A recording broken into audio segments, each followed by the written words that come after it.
Guys, welcome back to my YouTube channel जिसका नाम है नर्सिंग नाइटिंगेल 2020। कैसे हो आप लोग? आई होप आप सब ठीक हो गए। मेरे यूट्यूब चैनल को लाइक करें, शेयर करें, सब्सक्राइब करें and press the bell icon जिससे आपको मेरी नोटिफिकेशन टाइम टू टाइम मिलते रहे। Okay, let's start.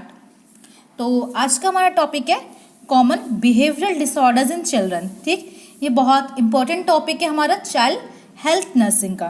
ठीक है, इसमें हम डिस्कस करते हैं जो चिल्ड्रन होते हैं उनका बिहेवियर कैसा होता है और बिहेवियर कैसे अफेक्ट होता है, उस बिहेवियर को हम कैसे मॉडिफाई कर सकते हैं और इस बिहेवियर के लिए क्या पेरेंट्स को करना चाहिए उनके बिहेवियर को मॉडिफाई करने के लिए, उन्हें पहचानने के लिए, आइडेंटिफाई करने के लिए। Okay, let's start. फर्स्ट हमारा आता है डेफिनेशन। डेफिनेशन में आपको पता ही है, हम उसके बारे में क्लियर करते हैं। जैसे कि ये young person is said to have a behaviour disorder when he और she demonstrates behaviour that is noticeably different from that expected in the school और कम्युनिटी। ठीक है, इसका सिंपल सा मीनिंग ये है, कोई भी यंग पर्सन है वो अपने बिहेवियर के हिसाब से ही अपना वर्क करता है। वो अपना बिहेवियर कहाँ शो करता है? अपने स्कूल में, अपने कम्युनिटी में। कैसे? सिचुएशन के अकॉर्डिंग। ठीक है, जैसे सिचुएशन हमारा जैसे कि हैप्पीनेस वाला है तो जो सामने वाला हमारा एक यंग पर्सन होगा वो भी हैप्पी ही शो करेगा। ठीक है, देन नेक्स्ट हमारा लिखा हुआ है a child who is not doing what adults want him to do a particular time. ये बहुत सिंपल सा है, एक छोटा बच्चा वो काम नहीं कर सकता है जो बड़ा कर सकता है। सिंपल है, एक पर्टिकुलर टाइम में, पर्टिकुलर एज में ही वो बच्चा अपने हिसाब से, अपने मैच्योरिटी के हिसाब से ही वर्क कर सकता है। ये क्लियर है डेफिनेशन। नेक्स्ट, अगर आपको किसी को भी कोई डाउट है तो अब आप मुझसे कमेंट सेक्शन में पूछ सकते हैं। देन नेक्स्ट आता है what can affect behaviour in a child. एक चाइल्ड के बिहेवियर को किस तरह से अफेक्ट किया जाता है। फर्स्ट है, इसके 4 पॉइंट्स है। फर्स्ट है हेरिडिटी। हेरिडिटी तो आप लोग जानते ही होंगे, जिसका मतलब है ट्रांसमिशन ऑफ कैरेक्टर। जो कैरेक्टर्स हमारे ट्रांसफर होते हैं one generation to next generation, उसे हम कहते हैं हेरिडिटी। इसमें क्या है, अगर किसी के एग्जांपल देती हूँ, अगर किसी के फादर एंगर है तो उसका जो बेबी होगा वो भी, या फिर चिल्ड्रन होंगे वो भी क्या शो करेंगे? एंग्रीनेस ही शो करेंगे। ठीक है, ये हमारा एक सिंपल सा example. Then next environment. Environment का मतलब है यहाँ पे कि जैसे हमारे सोसाइटी में, कम्युनिटी में जिस तरह के लोग हमारे साथ रहते हैं, हम जैसे उनका एडजस्ट करते हैं, उनसे भी हमें बहुत सारी चीज़ें लर्निंग को मिलता है। अगर हमारे सामने हम मतलब बहुत सारे हमारे जो नेबर्स वगैरह वो हमसे अच्छा बिहेव करते हैं, अब्यूज़ वगैरह नहीं करते, तो हम भी उनसे क्या लर्न करते हैं? हैप्पीनेस वगैरह ही, स्वीटनेस ही लर्न करते हैं। देन नेक्स्ट हमारा आता है लर्निंग कंडीशन। इसमें क्या होता है, हम लर्न करते हैं, कंडीशन वाइज हम लर्न करते हैं। जैसे कि फर्स्ट स्टेप से सेकंड स्टेप से थर्ड स्टेप, कंडीशनिंग वाइज हमें करना होता है। उस तरह से हमारा बिहेवियर मॉडिफाई होता है और बहुत अच्छा बेटर होते जाता है। देन नेक्स्ट आता है पॉजिटिव इन्फोर्समेंट। पॉजिटिव इन्फोर्समेंट में मेन रोल हमारे एक पेरेंट्स का है, जो एक चाइल्ड के बिहेवियर को अफेक्ट करता है।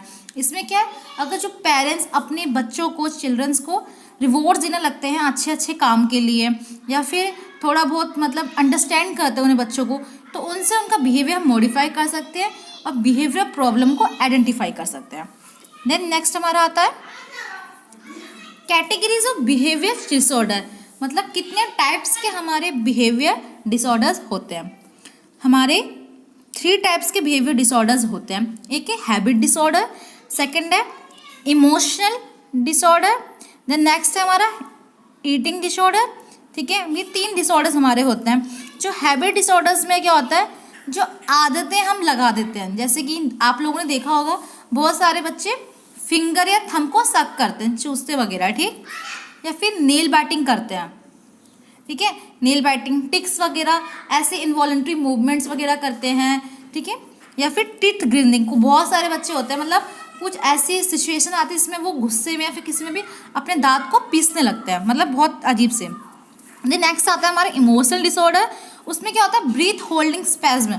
मतलब बच्चे अपने इमोशंस को शो करने के लिए अपने सांसें रोकने लगते हैं रोते रोते, आपने देखा होगा। देन आता है टेम्पर टेंटम। वो अपना गुस्सा दिखाते हैं कि हमें ये चीज़ चाहिए वरना हम ना सर फोड़ देंगे वगैरह, ये सब चाय में बहुत गुस्सा बिहेव करते हैं। हाँ, नेक्स्ट आता है ईटिंग डिसऑर्डर। ईटिंग डिसऑर्डर हमारी बहुत मोस्टली डिसऑर्डर है जो ये हर एक बच्चे खाते हैं, हर एक बच्चे करते हैं, जैसे कि चॉक खाना, क्रेविंग्स होती है चॉक खाने की, पेंट की स्मेल अच्छी लगना वगैरह, सॉइल खाना, ठीक है, ये सब हमारे कैटेगरीज है जो बिहेवियर डिसऑर्डर्स के अंदर आता है, ठीक है। नेक्स्ट हमारा हेड बैंगिंग। हेड बैंगिंग तो आपने देखा ही होगा, जो बच्चे होते हैं वो क्या करते हैं, फ्रस्ट्रेशन में आकर या फिर अपना एंगर शो करने के लिए अपने सर को जाके किसी भी वॉल या फिर किसी भी चीज़ के अगेंस्ट मारते हैं, उससे हम कहते हैं हेड बैंगिंग, ठीक है। इसमें क्या हो सकता है, हेड बैंगिंग से क्या हो सकता है, एक तो उनके जो दिमाग है हेड पे क्या हो सकता है, इंजर्ड हो सकता है, हेड इंजर्ड हो सकता है। नेक्स्ट हमारा क्या कहते हैं, callus, can result in callus formation, abrasion and contusion. Callus का मतलब होता है हार्ड फॉर्मेशन ऑफ टिश्यू, वो टिश्यू बहुत हार्डली शो होगी। देन एब्रेशन जो हमारा होता है वो होता है स्क्रैपिंग, स्क्रैपिंग मतलब छिल जाना वगैरह टाइप का जो होता है वो। देन नेक्स्ट हमारा आता है कंट्यूजन।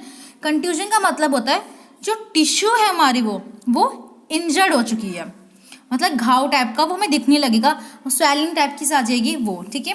इसका ट्रीटमेंट क्या है, एजुरेंस। एजुरेंस का मतलब एजुरेंस इन सिग्निफिकेंट इंजरी अनलाइकली। पहले हमें आइडेंटिफाई करना पड़ेगा कि जो हमारा चाइल्ड था या फिर किड्स से उन्होंने ऐसा क्यों करा, है ना, क्या ऐसा बात मनवानी थी वगैरह, वो हमें आइडेंटिफाई करेंगे, उनके डाउट्स वगैरह क्लियर करेंगे। Teach parents to ignore as concern punishment can reinforce it, ठीक है। हमें पेरेंट्स को टीच करना है कि उनको इग्नोर करे, कैसे इग्नोर करे, जो कुछ पेरेंट्स बहुत होते हैं पॉजिटिव टाइप के होते हैं, उस केस में हमें करना पड़ता है, ध्यान देना पड़ता है। अब पनिशमेंट कर, अगर बच्चे ने कोई मिस्टेक करी है तो पनिश करें, ठीक है।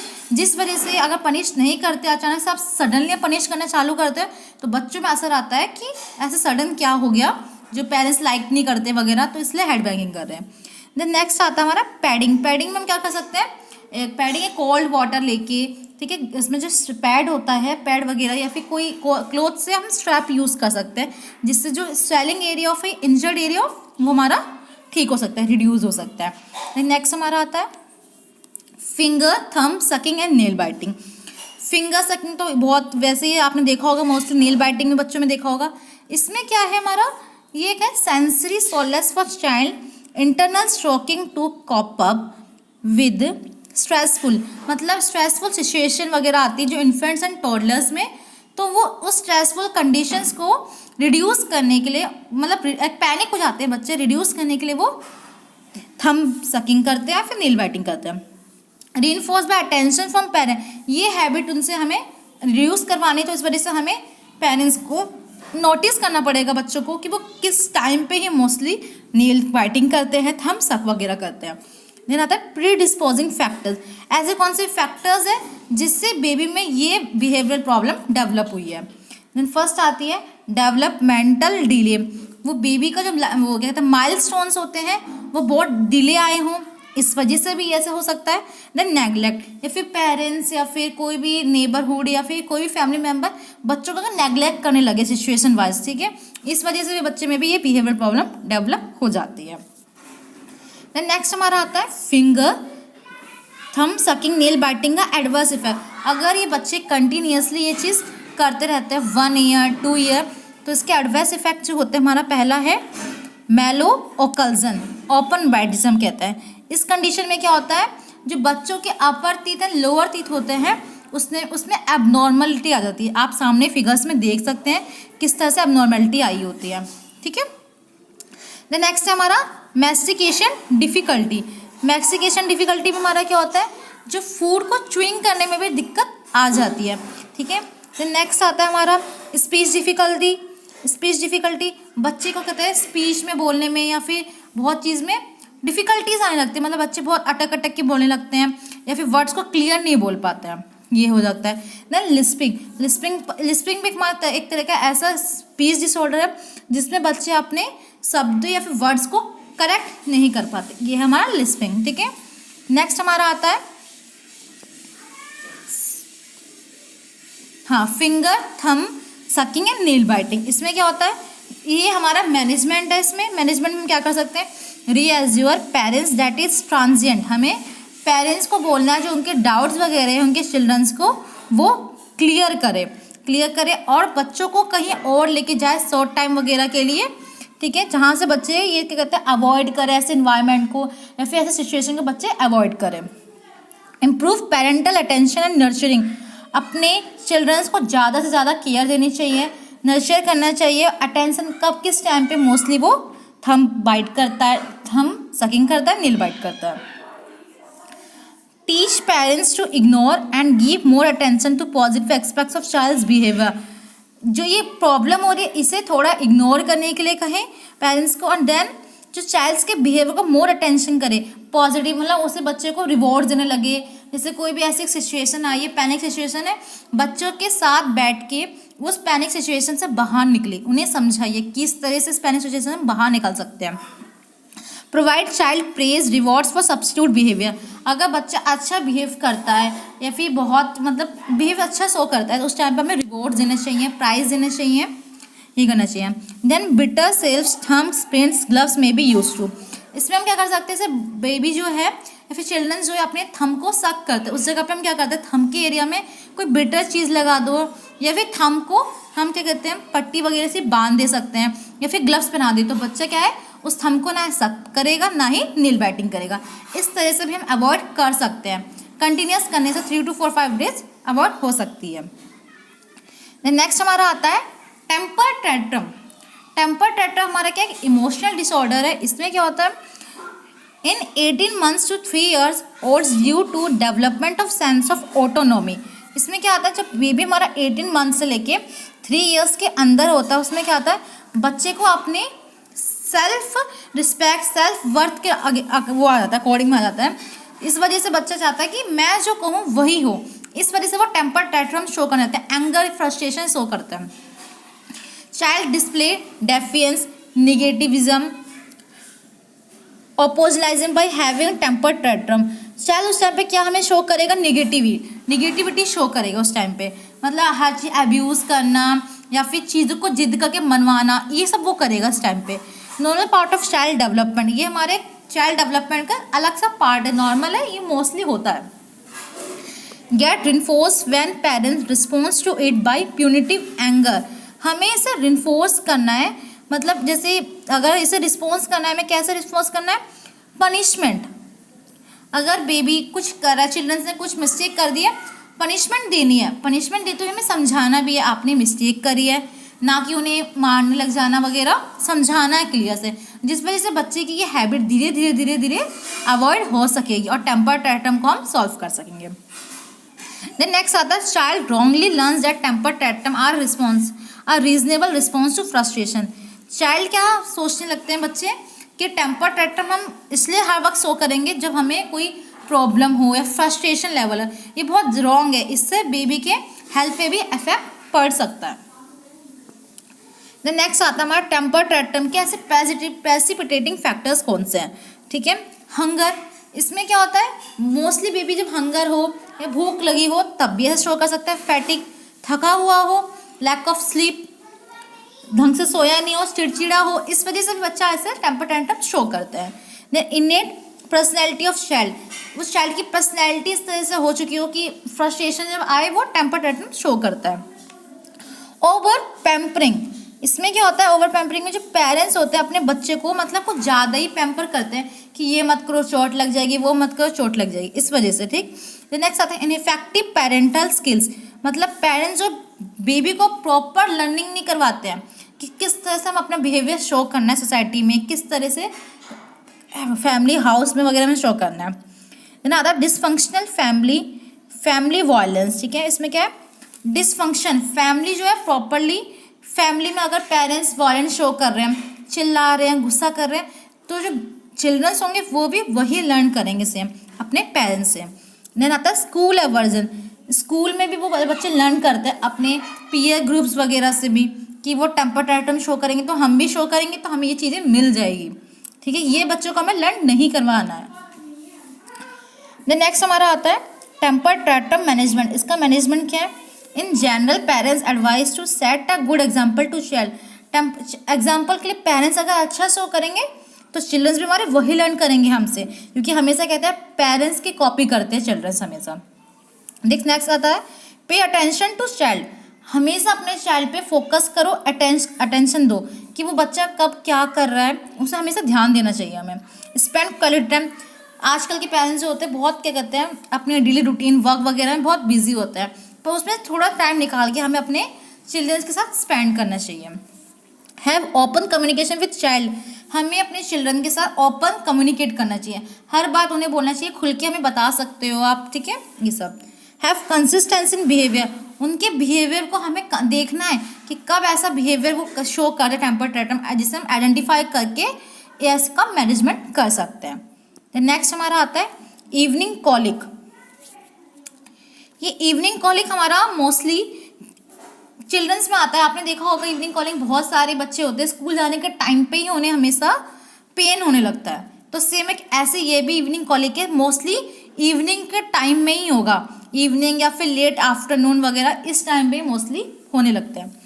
Intermittent episode of abdominal pain and severe crying in the normal infants. इसमें क्या है, इंटरमिटेंट रुक रुक के बच्चों के पेट में एब्डोमिनल पेन होने लगता है, जिस वजह से बच्चे क्राइंग करने लगते हैं। देन नेक्स्ट आता है हमारा second, begin at 1 to 12 weeks age and persist till 3 to 4 months। ये हमारा पहले 1 या 2 वीक्स एज में स्टार्ट होता है, देन वो ये बढ़ते बढ़ते 3 to 4 months तक चलता है। देन आता है हमारा last, crying usually in the late afternoon evening. जब आफ्टरनून खत्म हो रहा होता है या फिर इवनिंग स्टार्ट होती है, तभी मोस्टली बच्चों में ये कंप्लेंट आती है इवनिंग कॉलिक की, ठीक है। इसकी डेफिनेशन है, infant cries for 3 hours per day, ठीक है, 3 hours लेस दिन वो क्राई करते हैं। फिर देन आता है इन्फेंट्स जो क्राई करते हैं धीरे धीरे बढ़ते जाता है 3 days पर वीक, हर वीक में 3 दिन वो रोने लगते हैं कंटिन्यूसली, या फिर कंप्लीट 3 वीक्स वो रोने लगते हैं, ठीक है, 3 वीक। ऐसी सिचुएशन देखनी पड़ती है इवनिंग कॉलिक में हमें। देन आता है इवनिंग कॉलिक के कॉजेज क्या है। More likely if the child is over active and parents are over anxious. इसका कारण ये है कि अगर चाइल्ड जो है हमारा कुछ ज़्यादा एक्टिव है, एक्टिव एनर्जी वाला है, तो इसमें क्या होता है, पेरेंट्स एंक्सियस है, मतलब घबराते वगैरह इस टाइप में, या फिर इडियोपैथिक आपको पता ही, नॉट नॉन, ठीक है, या फिर इसका कॉज पता ही नहीं है। Could be in a manifestation, वो सिम्टम्स के अकॉर्डिंग भी हो सकता है। इवनिंग कॉलिक के मैनेजमेंट क्या है, ड्यूरिंग एपिसोड, जिस टाइम पे इवनिंग कॉलिक हो रहा होता है, होल्ड अ चाइल्ड इरेक्ट और प्रोन। चाइल्ड को हमें होल्ड करना है प्रोन पोजीशन में या फिर इरेक्ट पोजीशन में। देन नेक्स्ट है अवॉइड ड्रग्स, कोई दवाई नहीं देनी है। देन आता है next, no much role to antispasmodic carminatives simethicone suppositories और एनिमल्स। इसमें हमें इन सब का रोल नहीं है। एंटीपैज्मोटिक होते हैं जो रिलीव करता है स्पैज्म को, कार्मिनेटिव्स वो होते हैं जो प्रिवेंट करते हैं गैस फॉर्मेशन वगैरह को, ठीक है, ये सब का कोई रोल नहीं है इसमें। देन इसमें काउंसलिंग करेंगे हम, कॉपिंग विद द पेरेंट्स, पेरेंट्स को बोलेंगे आप उसको आइडेंटिफाई करो किस वजह से इवनिंग कॉलिक हो रही है, ऐसे क्या सिचुएशन है, या फिर इस वजह से। Reassume the parent that infants is not sick, हमें पेरेंट्स को बताना है, पेरेंट्स को डाउट क्लियर करना है कि पेरेंट्स को जो चिल्ड्रन है वो कोई सिक नहीं है, ठीक है ना, बीमार है। They need to soothe more with repetitive sound and stimulate less with decrease in picking up. इसमें हमें क्या करना है, अपने चिल्ड्रन को सूथनिंग इफेक्ट देना है, आराम से रिपीटिव साउंड से धीरे धीरे बात करनी है, उनके ऐसे क्या प्रॉब्लम्स आइडेंटिफाई करके हमें मैनेजमेंट करना है। नेक्स्ट आता है हमारा ईटिंग डिसऑर्डर, जो पिका है कॉमनली, ठीक है, जो पिका है हमारा, इसमें ये even lord Krishna did it. Pica में जो क्या कहते हैं, अनवांटेड कोई भी पार्टिकल्स या फिर सॉइल वगैरह, चॉक वगैरह बच्चों को खाने की क्रेविंग होती है, ये क्रेविंग में सॉइल क्रेविंग हमारे कृष्ण जी को भी थी, लॉर्ड कृष्णा। रिपीटेड और chronic injection of non nutritive substance, ऐसे बार बार या फिर लगातार कुछ ऐसा खाना जो नॉन न्यूट्रिटिव है, ठीक है, जिसका एग्जाम्पल है मड, मिट्टी वगैरह, ठीक है, मिट्टी कीचड़ वगैरह टाइप का, paint, clay, plaster, charcoal, soil वगैरह, ठीक है। नॉर्मल इन्फेंट्स एंड टॉडलर, ये हमारे इन्फेंट्स एंड टॉडलर में नॉर्मल होता है। नेक्स्ट आता है pica after second year of life need investigation. वो नॉर्मल कब होता है? जब वो इन्फेंट्स एंड टॉडलर के एज में होता है। बट कब वो सीरियस कंडीशन बढ़ती जाती है? अगर ये कंटिन्यू हमारे 2 साल तक के बच्चों में, मतलब second year of the needs investigation. Predisposing factor क्या? पेरेंटल नेग्लेक्ट, वो पेरेंट्स ने ध्यान नहीं दिया होगा बच्चा कब सॉइल खाता है, किस किस टाइम सॉइल खाता है। ठीक है। देन सेकेंड है पुअर सुपरविजन, पेरेंट्स ने बच्चों को गाइड नहीं किया होगा, काउंसिल नहीं किया होगा कि हमें ये नहीं खाने चाहिए, समझाया नहीं होगा। ठीक है, इस वजह से भी। मेंटल रिटार्डेशन, या फिर आप कोई बच्चा मेंटली वीक हो, इस वजह से भी उसे क्रेविंग होती है। नेक्स्ट आता है lack of affection, psychological neglect. Affection का मतलब होता है बेबी को लव केयर नहीं मिलता। ठीक है, इस वजह से भी। ऑर्फेंस जैसे कि अनाथ आश्रम के जो बच्चे होते हैं उन्हें लव केयर इतना नहीं मिल पाता, इस वजह से उन्हें कोई हैबिट ऐसे डेवलप हो रही हो। फैमिली डिसऑर्गेनाइजेशन, जो फैमिली में सब लोग इकट्ठे नहीं रहते हो, फैमिली में प्रॉब्लम्स होती होगी, बिहेवियर प्रॉब्लम्स वगैरह, इस वजह से भी वो डेवलप करते हैं eating disorder. Lower socio economic class, या फिर जो हमारा सोशियो इकोनॉमिक प्रॉब्लम हो कि प्रॉपर फूड वाटर ये अवेलेबल ना हो, इस वजह से जो हमारे चिल्ड्रंस हैं वो सॉइल खाने की क्रेविंग होगी उन्हें। ऑटिज्म, ऑटिज्म का मतलब है inability to communicate and interact. ये ऐसी एक हमारी प्रॉब्लम है, इसमें क्या होता है जो चिल्ड्रंस होते हैं इनेबल होते हैं कम्युनिकेट करने के लिए अपने पीयर ग्रुप्स में, फिर अपने फैमिली में, किसी से वो ईजिली कम्युनिकेट नहीं कर पाते हैं। नेक्स्ट आता है, इसमें हम क्या कर सकते हैं, इसका मैनेजमेंट है स्क्रीनिंग। अगर इसको हमने क्या करते हैं प्रॉपरली या फिर अर्ली डायग्नोस नहीं किया तो इससे आयरन डेफिशिएंसी भी हो सकती है, जिसे कहते हैं एनीमिया। जो रेड आरबीसीज होते हैं वो डिक्रीज होने लगेंगे।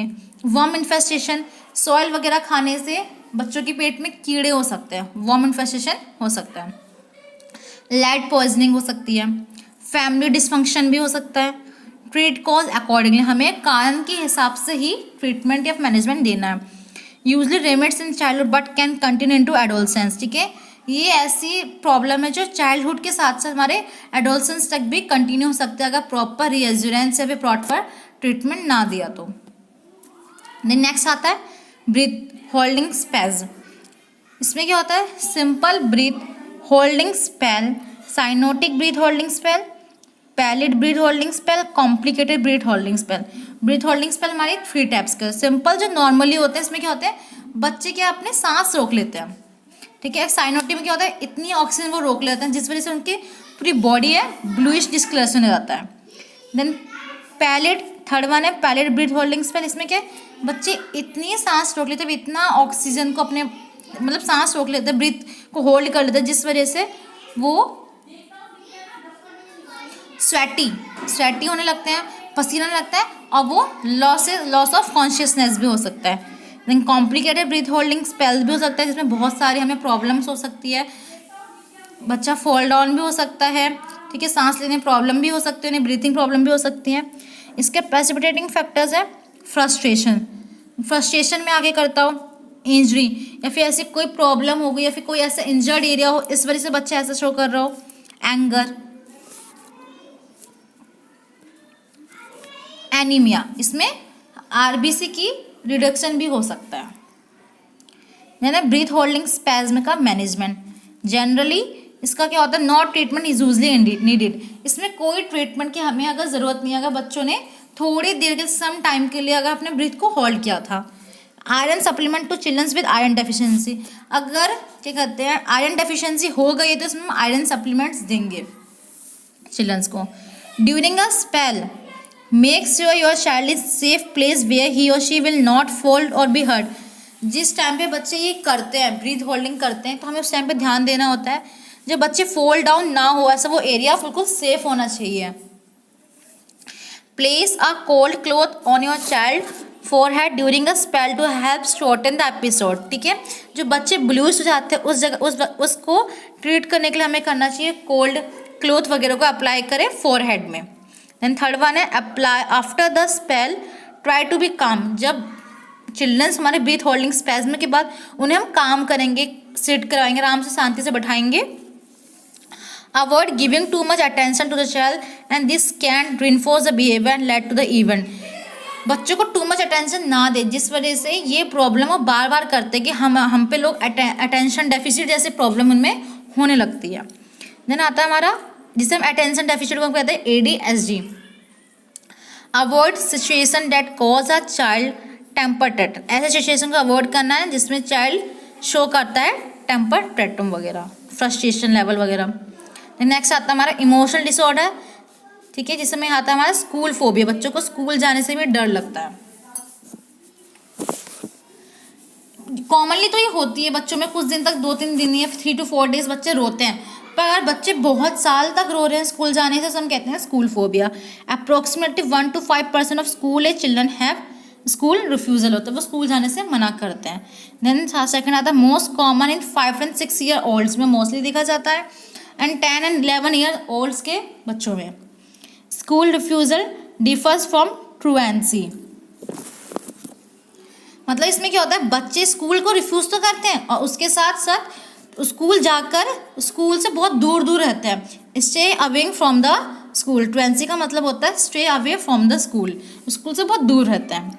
Refusal is because of fear anxiety about school, refusal इस वजह से करते हैं उन्हें डर लगता है स्कूल में टीचर्स मारेंगे, या फिर वो ना शो होता है कि वो अपने फियर होता है कि वो अपने पेरेंट्स से दूर हो जाएंगे, ये फियर भी एक होता है। नेक्स्ट हमारा आता है school phobia, what can parents do, मतलब स्कूल फोबिया को दूर करने के पेरेंट्स को क्या करना चाहिए। Have a physician examine the child to determine if he और she has a legitimate illness, हमें फिजिशियन फिर डॉक्टर को दिखाना चाहिए प्रॉब्लम को आइडेंटिफाई करने के लिए ही और शी में ऐसे कौन सी प्रॉब्लम है, फिर इलनेस है। Then listen to the child talk about school to detect any clues or as to why he और she does not want to go, हमें स्कूल जाके आइडेंटिफाई करना चाहिए ऐसी कौन सी प्रॉब्लम है, या फिर ऐसे पीयर ग्रुप्स उन्हें परेशान तो नहीं करते हैं जो बच्चों को स्कूल नहीं जाना होता है। She doesn't want to go school. Talk the child teacher school psychologist and school counsellor to share concern, बच्चों को हमें स्कूल काउंसलर के पास लेके जाना चाहिए, या फिर हमें स्कूल में जो टीचर्स उनसे बात करनी चाहिए जिससे हम आइडेंटिफाई कर सके ईजिली कि क्या स्कूल फोबिया की प्रॉब्लम्स है। Together determine a possible cause और कॉजेज, हमें एक साथ मिलके ही इसके कारण को कॉजेज को हम फाइंड आउट कर सकते हैं। Develop an appropriate plan of action, हमें एक प्रॉपर प्लान बनाना चाहिए जिस वजह से हम इसका मैनेजमेंट कर सके स्कूल फोबिया का। नेक्स्ट हमारा आता है स्पीच डिसऑर्डर, जिसमें हमारा आता है स्टैमरिंग। स्टैमरिंग स्टटरिंग का मतलब है इनवॉलेंट्री रिपीटिशन ऑफ साउंड, बच्चे बोलते वक्त ना परेशानी होती है, उन्हें डिफ़िकल्टी होती है स्पीच के टाइम पे, डिफेक्ट स्पीच, बच्चे बहुत ब्लर साउंड करते हैं या फिर हकला के बोलते हैं, इस टाइप में। Stumbling and spasmodic repetition of some syllables with pauses, इसमें क्या होता है स्टम्बलिंग एंड स्पैस्मोडिक में जो बच्चे रिपीट करते हैं वर्ड विद अ मिस्टेक, हर एक वर्ड में उनकी या फिर हर एक सेंटेंस में मिस्टेक होगी। और स्पैस्मोडिक का मतलब होता है इनवॉलंटरी कंट्रैक्शन ऑफ मसल, उनकी जो मसल्स होते हैं वो इनवॉलंटरी कंट्रैक्ट होते रहते हैं, इस वजह से वो रुक रुक के अपने वर्ड को या फिर रिपीट कर करके बोलते हैं। डिफिकल्टी इन प्रोनाउंसिंग कॉन्सोनेंट, वो किसी भी वर्ड या फिर सेंटेंस को प्रॉपरली प्रोनाउंस नहीं कर पाते, उसमें उन्हें डिफिकल्टी होती है। Cause by spasm of lingual and palatal, ये जो स्पैज्म में कॉज होता है जो लिंगुअल एंड पैलेटल टॉन्साइल वगैरह टॉन्सिल होते हैं, इस वजह से उन्हें ये प्रॉब्लम होती है। नेक्स्ट आता है stuttering and stammering. Stuttering and stammering में usually begins between 2 to 5 years, reminding ridiculing aggravate, ये मोस्टली में 2 to 5 years में स्टार्ट होती है। इसमें क्या बच्चे एक ही शब्द को बार बार रिमाइंड करके बोलते रहते हैं, उन्हें डिसमिसिव लैंग्वेज और बिहेवियर में डिफिकल्टी आने लगती है, रिडिकुलिंग में।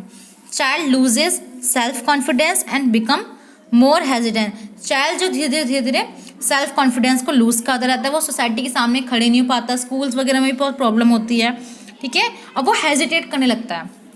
दे कैन ऑफ्टन सिंग और रिसाइट पोएम्स विदाउट स्टटिंग, वो बिना अटके बिना रिपीट करे शब्दों को वो या फिर ना गा पाते हैं बच्चे, ना वो पोएम वगैरह बोल पाते हैं।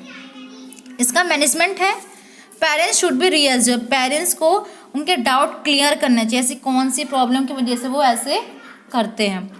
They should not show undue concern and accept his speech without pressurising him to repeat, हमें उन्हें बताना चाहिए कि क्या प्रॉब्लम है, आप हमें बताओ। उनको हमें बोलना चाहिए कि एक ही शब्द को बार बार बिना अटके रिपीट करो। अगर डेली प्रैक्टिस से ये प्रॉब्लम दूर हो सकती है। Children should given emotional support, children को हमें इमोशनल सपोर्ट देना चाहिए। या फिर वो जैसे बच्चे होते हैं बहुत सारे स्पीच देने चाहते हैं, तो वैसे उन्हें स्टेज फियर वगैरह होता है, उन्हें आती हुई चीज़ भी वो भूल जाते हैं, ठीक है, फिर वो अटक अटक के बोलते हैं। इसलिए हमारे बच्चों को इमोशनल सपोर्ट देना चाहिए। Older childrens with secondary stuttering should be refer to speech therapist, अगर बच्चे बहुत बड़े हो गए हैं तब भी उन्हें ये प्रॉब्लम उनके साथ है, तो हमें स्पीच थेरेपिस्ट के पास जाना चाहिए, स्पीच फिजिशियन के पास, ये प्रॉब्लम क्यों हो रही है, ठीक है। नेक्स्ट हमारा टिक्स। टिक्स क्या है? इनवॉलेंट्री मूवमेंट जो बच्चे शो करते हैं, जैसे ग्रिमेसिंग वगैरह, यॉनिंग, बार बार यॉनिंग करना, ग्रंटिंग, दांतों को पीसना वगैरह, आईज को ब्लिंक करना बार बार, ठीक है, रिंकलिंग, स्क्रैचिंग नोज, बार बार कुछ बच्चे होते हैं अपने नोज को बार बार स्क्रैच करते हैं, हेड को जर्क करते हैं, मतलब लेफ्ट टू राइट मूव करवाते रहते हैं, थ्रोट क्लिंग, बार बार गला साफ करते हैं, ये हमारी इनवॉलेंट्री मूवमेंट होती है। अगर ये एक बार कुछ चलता है, जो बार बार होती कंसिस्टेंटली होती रहती है, प्रॉब्लम होती है, बिहेवियर प्रॉब्लम। और जो कॉम्प्लेक्स टिक्स में हमारा आता है जंपिंग, बार बार जंपिंग करना, स्पिनिंग, कूदने लग जाना, किसी भी ऑब्जेक्ट्स को बार बार टच करना, ठीक है। इसमें जो आता है हमारा इकोप्रैक्सिया, इकोप्रैक्सिया है रिपीटिंग अदर्स एक्शन, एक दूसरों की नकल करना या फिर उनके एक्शन को रिपीट करना। कोप्रैक्सिया एब्सेंस गेस्चर, ठीक है, उनके गेस्चर को देखना, जैसे वो बैठ रहे बाबा वैसे ही बैठना, ये उनके गेस्चर को देखना। पैलिलेलिया रिपीटिंग वन आउंस वर्ड, अपने ही वर्ड को बार बार रिपीट करना। Echolalia repeating what someone else said, echolalia में क्या, दूसरे जो बोल रहे हैं उसी वर्ड को बार बार रिपीट करना। कोप्रोलेलिया ऑब्सेस इनएप्रोप्रिएट वर्ड्स बोलने पर वो इनएप्रोप्रिएट वर्ड होंगे, उस वर्ड का मतलब कोई सेंस नहीं होगा। ये हमारे इनवॉलेंट्री मूवमेंट्स होते हैं, फिर इनवॉलेंट्री प्रॉब्लम्स होती है जिसे हम कहते हैं टिक्स। इसका मैनेजमेंट है medication to help control the symptom, medications के थ्रू इस मूवमेंट को हम कंट्रोल कर सकते हैं, सिम्टम्स को। हैबिट रिवर्सल ट्रेनिंग और बिहेवियरल थेरेपी, बिहेवियरल थेरेपीज होती हैं जिसमें हम बच्चों को काउंसलिंग कर सकते हैं, ठीक है, इससे वो अपने हैबिट्स को अवॉइड कर सकें। The child and adolescent psychiatrist can also advise the family about how to provide emotional support and the appropriate educational environment for the youngster. जो चाइल्ड होते हैं फिर एडोलसेंट्स साइकेट्रिस्ट होती है, ठीक है, जो ट्रीट करते हैं साइकेट्रिक प्रॉब्लम्स को, उनके पास लेके जाना चाहिए बच्चों को, एडवाइस वो लोग देंगे फैमिली को भी, और बच्चों को किस तरह से हमें उन्हें इमोशनल सपोर्ट देना है, ठीक है। एनवायरनमेंट उनका प्रॉपर होना चाहिए जिससे वो ऐसी मूवमेंट ना कर सकें।